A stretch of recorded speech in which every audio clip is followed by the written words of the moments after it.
버리고 얻으라는 제목으로 하나님의 말씀 전하도록 하겠습니다. 혹시 여러분들 과거에 정말 소중하게 생각했던 거, 어릴 때 정말 사랑하고 좋아하던 그런 장난감 같은 것들을 좀 어른이 돼서 다시 그것을 보신 적이 있으십니까? 그때 어떤 마음이 드시던가요?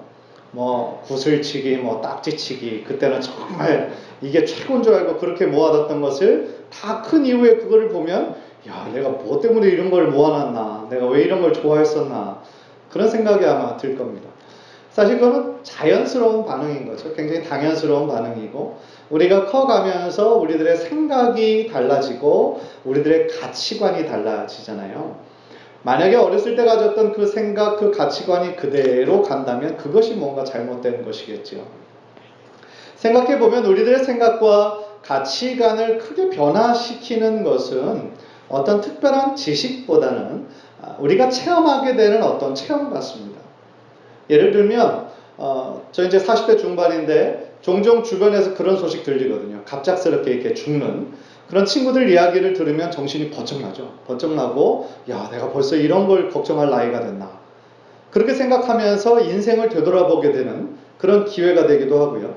어떤 사람은 아주 잘 나가던 사업이 어느 순간 갑작스러운 실패를 당하면 인생을 한번 재정비하는 시간을 갖기도 하고요. 또 어떤 사람은 건강에 적신호가 생겼을 때, 혹은 좋았던 화목한 가정이 깨질 때, 그럴 때에 그동안에 보지 못했던 그런 새로운 생각들을 하게 되는 그런 경험들을 우리가 자주 하게 됩니다. 무엇보다도 우리들의 인생의 가장 급격하고 큰 변화는 우리의 창조자이신 하나님을 만나게 될 때 일어난다라고 저는 생각을 합니다. 왜냐하면 우리들의 인생의 창조주를 우리가 인격적으로 만날 때 우리가 지금까지 걸어왔던 그 길이 보이는 것이고, 또한 우리가 앞으로 걸어가야 할 그 길이 예측이 되기 때문에 그렇습니다.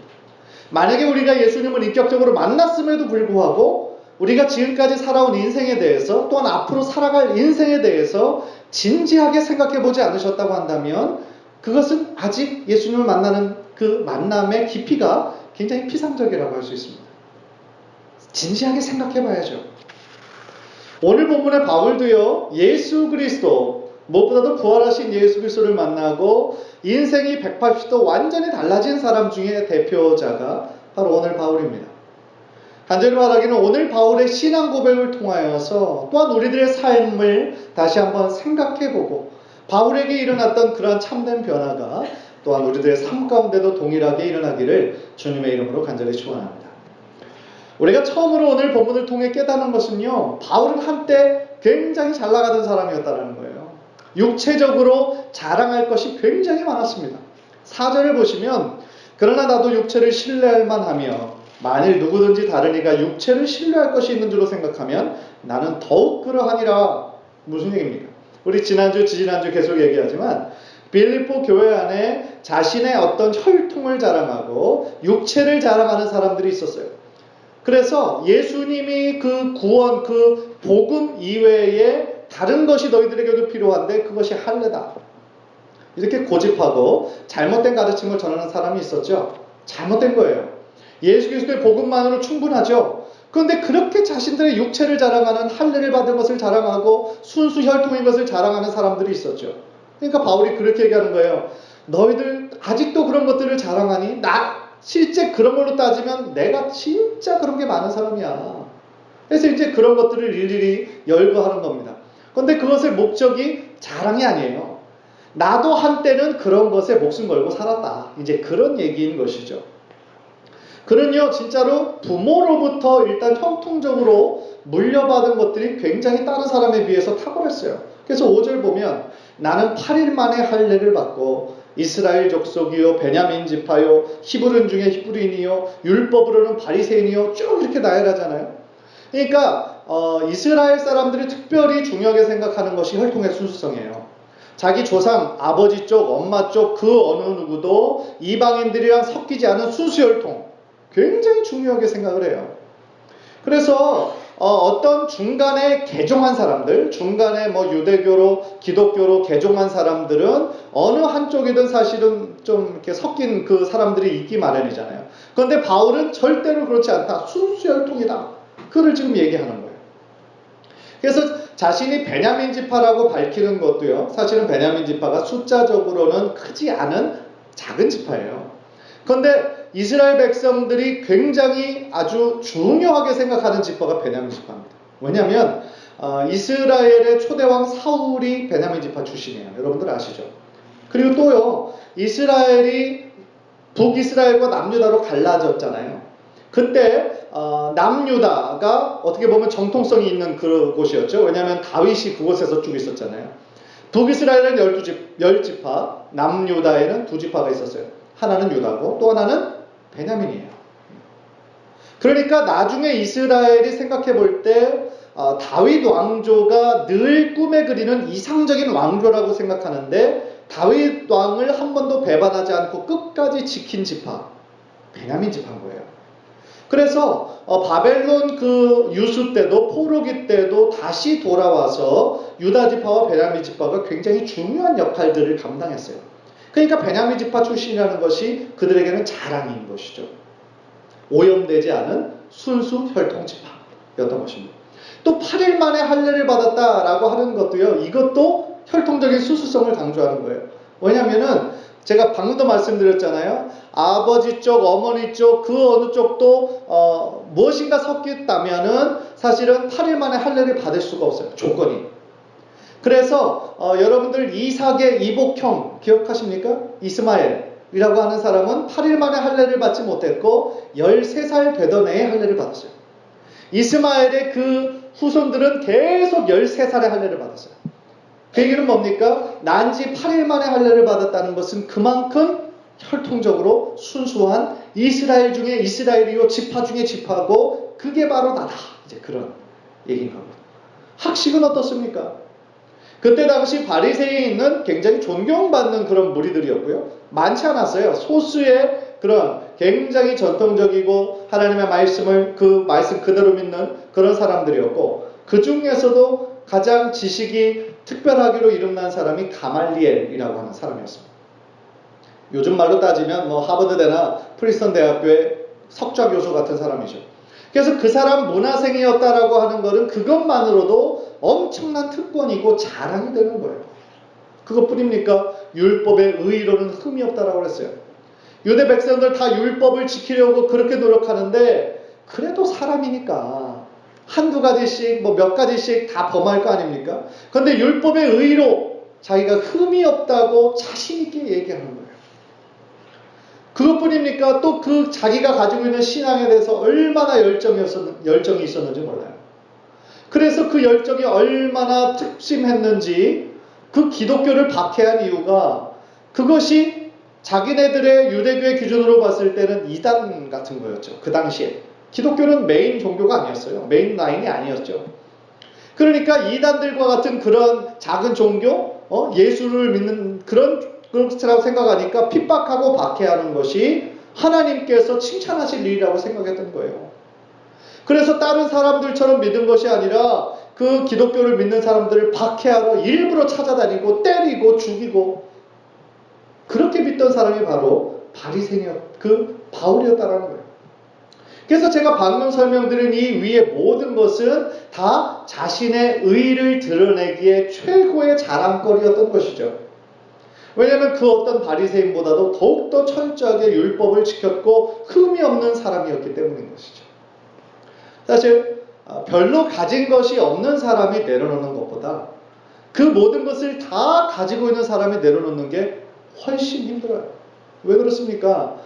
아직 내려놓지 많은 것을 체험해본 사람일수록 내려놓을 것이 그만큼 많이 있기 때문인 것이죠. 그러니까 이 세상의 부자들 생각해 보세요. 자신이 가진 돈이나 어떤 명예나 권력이나 기득권 같은 것을 얼마나 소중하게 생각합니까? 내려놓으려고 하지 않죠. 자손 대대로 그것을 물려받기를 원하죠. 왜 그렇습니까? 그것이 소중한 거를 자기네들이 알기 때문에 그래요. 그런데 중요한 것은 바울은 그 전에 그렇게 자신의 인생에 소중하게 생각했던 것들을 예수님 만나고 나니까 그것이 아무것도 아니더라라는 것을 깨달은 거예요. 그 모든 것이 자신의 의의를 이룰 수 있는 것으로 그것으로 구원받을 수 있는 걸로 생각했었는데 예수님을 만나고 나니까 그것이 아무것도 아니라는 것을 순간적으로 깨달은 것이죠. 그래서 바울은 두 번째로 과거에 유익하던 것을 다 해로 여겼어요. 7절을 한번 읽어볼까요? 7절 다 함께 화면을 통해서 읽겠습니다. 시작. 그러나 무엇이든지 내게 유익하던 것을 내가 그리스도를 위하여 다 해로 여길 뿐더러. 이것이요, 말처럼 쉬운 일이 아니에요. 내게 유익했고 내게 자랑이고 내게 특권이 됐고 세상 사람들이 다 알아주는 것을 순식간에 어떻게 다 버릴 수가 있겠어요. 이것은 바울의 가치관이 극적으로 변화되었음을 지금 증명하고 있는 것입니다. 바울이 그리스도를 만나고 난 이후 보니까 그 전에 자랑거리가 이제는 더 이상 자랑거리가 아니더라. 오히려 그것이 아무것도 아닐 뿐만 아니라 나의 영적인 생활에는 손해가 되더라. 그런 얘기입니다. 예를 들면 이런 거예요. 만약에 뭐 가계부를 쓰거나 비즈니스 할 때 이렇게 손익 계산서 같은 거 계산하잖아요. 그래서 플러스 마이너스 계산합니다. 바울의 손익 계산서에는 그 전에 플러스에는 다 자기 자랑이었어요. 내가 순수 이스라엘 집하고 바리새파고 율법에 이르는 흠이 없고 8일 만에 할례를 받고 베냐민 집하고. 마이너스는 예수를 믿는 이단자들, 그 사람들 다 마이너스였던 거예요. 그런데 부활하신 예수 그리스도를 딱 대면하고 보니까 그 플러스 마이너스가 바뀌게 된 거죠. 내가 그전에는 자랑으로 플러스로 내 인생에 플러스로 생각했던 것이 사실은 다 마이너스더라. 인생에 도움이 안 되는 해로운 거더라. 나중에는 배설물과 같은 거더라. 예수 그리스도가 내 인생에 마이너스인 줄 알았는데 사실은 예수 그리스도가 가장 소중한 것이더라. 플러스 마이너스가 완전히 바뀌게 된 거예요. 뭐가 달라졌습니까?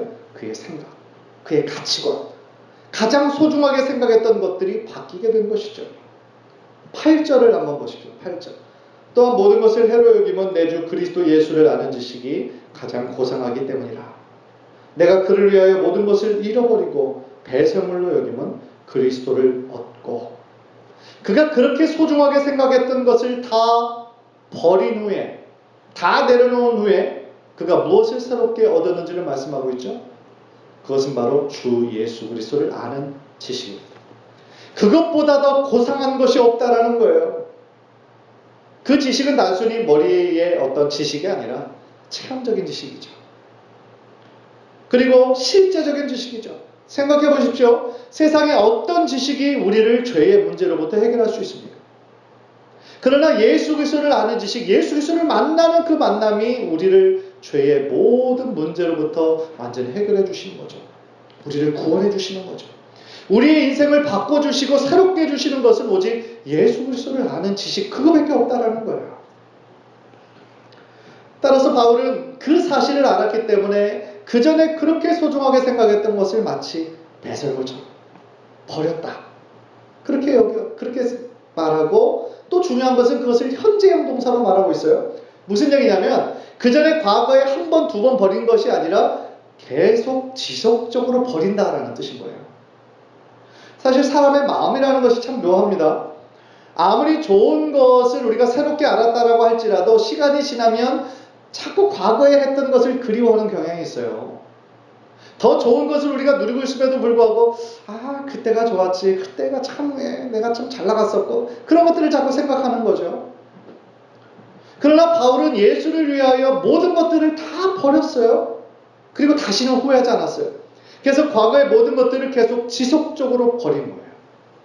계속 내 안에서 드러나는 자기의, 자기 자랑, 자기 특권, 지속적으로 버린 거예요. 여기서 깨닫는 귀중한 진리가 한 가지 있습니다. 우리가 하나님께 계속하며 가까이 나아가기 위해서는 무엇인가 우리 손에 꽉 움켜쥐고 있으면 안 된다는 거예요. 내가 예수님보다 더 소중하게 생각하는 거 꽉 쥐고 하나님께 나아갈 수가 없다는 거예요. 내가 마음속으로 자랑하는 것들, 은근히 드러내고 싶은 것들, 지식, 교만함, 우리 자녀들 다 내려놓아야 된다는 거예요. 그것을 내려놓고 버리고 그 주인 되는 자리에서 내려놓을 때에 그때서야 비로소 가장 소중한 예수님을 얻게 되는 거예요. 물론 아직 예수님을 믿지 않는 사람들이 이런 자랑을 하는 것은 우리가 이해할 수 있죠. 그러나 이미 성도된 우리가 우리가 성도 되기 이전에 추구했던 것들을 동일하게 추구하고 있다면, 세상의 부와 명예와 권력과 인기를 동일하게 추구하고 있다면 우리들을 하나님의 자녀로서의 성도로서의 모습에 어울리지 않은 것이죠. 그 모든 자랑은 하나님에게서 온 것이 아니라 세상에서 온 것이기 때문에, 세상의 자랑은 결국 허탄한 것이기 때문에 그렇다는 거죠. 시간이 지나면 변하고 시간이 지나면 없어져 버리고 허무한 것들에 불과하다는 겁니다. 무엇보다도 우리들의 마음에 저는 이런 확신이 있었으면 좋겠어요. 우리가 예수 그리스도를 나의 구원자로 믿은 그 사실로 인해서 과거로부터 우리가 전혀 새로운 축복의 삶을 살고 있다는 그 확신. 재정적으로는 그전보다 조금 어려워진 사람이 있을 수도 있어요. 그러나 내 마음, 나의 영혼은 지금 훨씬 그전과 비교할 수도 없이 기쁘고 만족한 삶을 살고 있다라고 하는 그런 확신. 다른 것은 없어도, 다른 것을 자랑할 게 없어도 내 안에 예수 그리스도를 내가 붙잡고 있다라는 그 사실 한 가지만으로 인해서 기뻐할 수 있는 저와 여러분이 되시기를 주님의 이름으로 간절히 축원합니다. 오늘 주보의 목회 칼럼란에 제가 한 책에서 읽은 이야기를 제가 실었어요. 윤 선생님이라는 분이 계셨습니다. 유교적으로 철저한 유교 집안에서 초등학교 교장 선생님까지 하신 분이에요. 그런데 담낭암이라는 암에 걸렸습니다. 그리고 이제 얼마 남지 않았어요. 그 아들은 교회를 다닙니다. 윤 집사님이라는 분이. 그래서 아버지에게 무엇인가를 좀 전해주고 싶은데 무엇이 가장 소중한 것일까 생각해 보니까 복음인 거예요. 예수님을 좀 전하고 싶은 마음인 거예요. 그런데 본인을 하기에는 자기가 훈련받지도 못했고 좀 너무 자신이 없는 거죠. 목사님께 부탁을 했어요. 그래서 목사님이 그 부탁을 받고 그 병상에 계신 윤 선생님을 딱 만나러 갔습니다. 딱 한눈에만 봐도 얼마나 꼬랑꼬랑 꼬장꼬랑 막 하고 그 유교에 의해서 또 착하게 자기 기준대로 그렇게 사신 분이 사실은 복음 전하기 어렵잖아요. 여러분 아시죠? 자기 의가 가득하신 분들, 착하게 사신 분들 참 전도하기 힘들어요. 왜냐하면 자기 의가 있거든요. 내가 이만하면 잘 살아왔다 라고 하는 그게 있어요. 그래서 딱 보니까 그분이 그런 분이라는 거죠. 그래서 말 한마디 한마디가 참 조심스러웠다는 거예요. 이거 어떻게 해야 이분에게 좀 복음을 전할 수 있을까? 그런데 이분이 제일 처음에는 잘 안 듣는 것 같다가 어떤 부분에서 마음을 열게 됐냐면 그 복음의 핵심이죠. 이 인생에서 사는 것은 어느 순간 죽으면 끝나는 것인 줄 알지만 우리가 복음을 믿으면 예수 그리스도를 나의 구원자로 믿으면 우리가 천국에서 주님과 함께 부활해서 영원한 삶을 살 수 있습니다. 그 말에 처음 듣는 그 진리의 가르침에 그분이 반응했다는 거예요. 정말 그렇습니까? 내 처음 듣는 소식이라는 거죠. 그러면서 자신의 삶을 뒤돌아보니까 너무 죄인이다, 죄인의 삶을 살았다는 것을 깨달은 거예요. 아유 목사님 어떡합니까? 내가 너무 죄인의 삶을 살았군요. 그렇게 회개하시더라는 거예요. 복음의 역사죠. 며칠이 지난 이후에 좋은 소식이 들렸어요. 병상에 있지만 세례를 받고 싶다는 거예요. 그래서 그날 사랑하는 그 아들네 모든 가족들하고 같이 눈물을 흘리면서 회개하고 또 기뻐하면서 세례를 받았다는 거예요. 그런데 몇 달이 지난 이후에 이분이 혼수 상태에 갑작스럽게 빠져들었는데 혼수 상태에서 깨면서 어떤 얘기를 하냐면 와 예수님 정말로 살아계시는군요. 그 말씀을 하면서 깨시더라는 거예요. 예수님 정말 살아계시는군요. 무슨 얘기입니까? 혼수 상태였지만 살아계신 예수님을 만난 거예요. 그러면서 입술로 고백하시더라는 거죠. 그런데 안타깝게도 다시 혼수 상태에 빠지셔서 다시 깨어나지는 못하셨어요. 그러나 영생을 얻으면서 예수 그리스도와 함께 영원한 기쁨의 시간 속으로 들어가신 거죠. 나중에 목사님이 이제 그분 윤 선생님이 돌아가신 이후에 병원을 정리하고 그런 것을 도와드려야 되니까 병원에 가서 딱 보니까 몇 달의 시간이었지만 예수님을 만나고 난 것이 너무 기뻐서 이분이 병상에서 성경을 열심히 읽으셨나 봐요. 그래서 성경을 보니까 어느 한쪽에 이렇게 북마크가 책갈피가 있고 밑줄이 쳐져 있는 구절이 있었다는 거예요. 그게 잠언 3장 5절에서 7절까지의 말씀이었어요. 화면을 보십시오. 너는 마음을 다하여 여호와를 신뢰하고 내 명철을 의지하지 말라. 너는 범사의 그를 인정하라. 그리하면 내 길을 지도하시리라. 스스로 지혜롭게 여기지 말지어다. 여호와를 경외하며 악을 떠날지어다. 몇 달밖에 안 된 초신자였지만 이 말씀을 자신에게 주시는 말씀으로 받고 밑줄까지 쳐가면서 자신의 삶을 다하는 그때까지 이 구절을 묵상했다는 것이죠. 생각해보면 기적과 같은 일이죠. 여러분들 사람 정말 잘 안 변하잖아요. 그렇죠? 그런데 68세가 되는 평생 유교의 가르침으로 철저하게 살아왔던 그분이 예수 그리스도를 만나서 자신의 삶의 가치관이 변했어요. 기적과 같은 일이죠. 저는 이 얘기를 보면서 이런 기적과 같은 이야기들이 우리 교회 안에도 좀 많이 일어났으면 좋겠다. 그런 바람을 가졌어요. 남편의 구원을 위해서 기도하시는 분, 우리 4분이나 계시잖아요. 남편의 구원을 위해서 여러분 더욱더 열심을 가지고 눈물을 흘리면서 기도해야 될 분명한 이유가 있는 것이 이런 기적과 같은 일이 분명히 일어나고 있거든요. 일어나고 있어요. 그래서 여러분들 정말 끝까지 포기하지 말고 하나님의 시간에 반드시 그 약속이 이루어질 것을 믿고 더욱더 기도하시는, 간구하시는 저 여러분 되시기를 주님의 이름으로 간절히 축원합니다.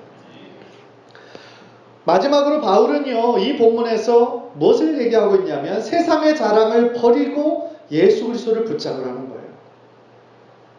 즉 예수님을 믿기 전까지 그가 가장 소중하게 생각했던 것들을, 육체적인 자랑을 마치 배설물처럼 이제는 다 버리고 그 대신에 자신의 인생에 가장 소중한 예수 그리스도를 붙잡으라는 말씀인 거죠. 그리고 그 안에서 발견되기를 원해요. 예수 안에서 발견되는 거예요. 9절 우리 한번 다 함께 화면을 통해서 읽겠습니다. 시작. 그 안에서 발견되려 함이니 내가 가진 의는 율법에서 난 것이 아니요 오직 그리스도를 믿음으로 말미암은 것이니 곧 믿음으로 하나님께로부터 난 의라. 아멘. 즉 바울은 이제 그 마음의 중심을 예수님께 두며 주님께 붙잡히기를 원했어요. 마치 상을 얻으려고 잘 열심히 뛰는 경주자의 모습처럼 그렇게 주님께 달려가기를 바울은 원했던 것입니다. 무엇이 하나님께 발견되기를 원했을까? 읽어보면요, 그것은 자기 의가 아니라 자기 안에 있는 예수 그리스도의 의였어요. 이 세상에요, 그 어떤 사람도, 교회를 다니는 사람도 안 다니는 사람도 예외 없이 일어나게 될 마지막 때에 일어날 일이 있어요. 뭔지 아십니까? 하나님 앞에 서게 된다는 겁니다. 모든 사람 예외 없이 하나님 앞에 서게 되는 때가 옵니다. 그때 우리가 하나님 앞에 서게 될 때에 우리들에게 꼭 필요한 것이 있어요. 예수님의 의예요. 보혈의 능력이에요. 그것이 우리들에게 있어야 우리가 천국으로 영원한 영생을 우리가 누릴 수가 있어요. 여기서 말하는 의라는 거, righteousness, 여기서 말하는 dikaios라는 단어가 사실은 법정에서 쓰이는 법정 용어예요. 그래서 한쪽은 옳고 한쪽은 옳지 않은, 정죄할 때 사용하는 단어입니다. 그래서 오늘날 guilty or not guilty 하는 것처럼 무엇인가를 결정할 때 짓는 굉장히 중요한 단어라는 거죠. 그러므로 본절은 우리들의 어떤 행위, 육체의 자랑으로 인해서 우리가 의를 얻을 수 있는 것이 아니라 오직 예수 그리스도를 나의 구원자로 믿는 그 믿음이 있을 때 내 안에 예수 그리스도의 의가, 그리고 그 의가 생김으로 말미암아 구원 얻게 되는 그 비밀을 우리들에게 가르쳐주고 있다라는 것입니다. 그래서 바울은 9절에서 내가 가진 의는 율법에서 난 것이 아니요 오직 그리스도를 믿음으로 말미암은 것이니 곧 믿음으로 하나님께로서 나니라, 그렇게 강조하고 있는 것이죠. 아직 많은 사람들이 자신의 육체를 신뢰해서 율법만에 갇혀서 그것이 자신의 의를 이루는 것으로 생각하는 많은 사람들에게 그거 아니야. 너희들이 가진 의는 절대로 구원받을 수 없어. 우리에게 구원을 주시는 예수 그리스도의 그 믿는 그 믿음이 우리들에게 있는 예수 그리스도의 의야. 그렇게 얘기하고 있는 것입니다. 에베소서 2장 8절 9절 우리 한번 다 함께 읽을까요? 시작. 너희가 그 은혜를 인하여 믿음으로 말미암아 구원을 얻었으니 이것이 너희에게서 난 것이 아니요 하나님의 선물이라. 아멘. 그렇죠. 이것이 바로 은혜인 것이죠. 사랑하는 성도 여러분, 그렇다면 어떻게 세상의 자랑을 버리고 예수 그리스도를 붙잡으라는 이 명령을 우리들의 삶 가운데 적용할 수가 있을까요? 지금까지 우리가 세상에 성공하기 위해서 좋은 대학을 나오고 또 인맥을 쌓고 어느 정도 성공해서 세상에 어떤 지위를 얻게 된 거, 그러면 내가 예수님 이제 믿게 됐으니까 그거 다 버리라는 겁니까? 그것이 오늘 성경의 가르침입니까? 어떤 사람은 그래서 한국에서 정말 문자 그대로 내가 지켜야 된다고 생각해서 철저한 유교 집안이었던 자신이 이제 예수님을 믿게 된 이후에 족보에서 난 족보도 필요 없어. 족보에서 이름 빼고 막 이런 분도 있다 그러는데 그건 too much. 그럴 필요가 없는 거죠.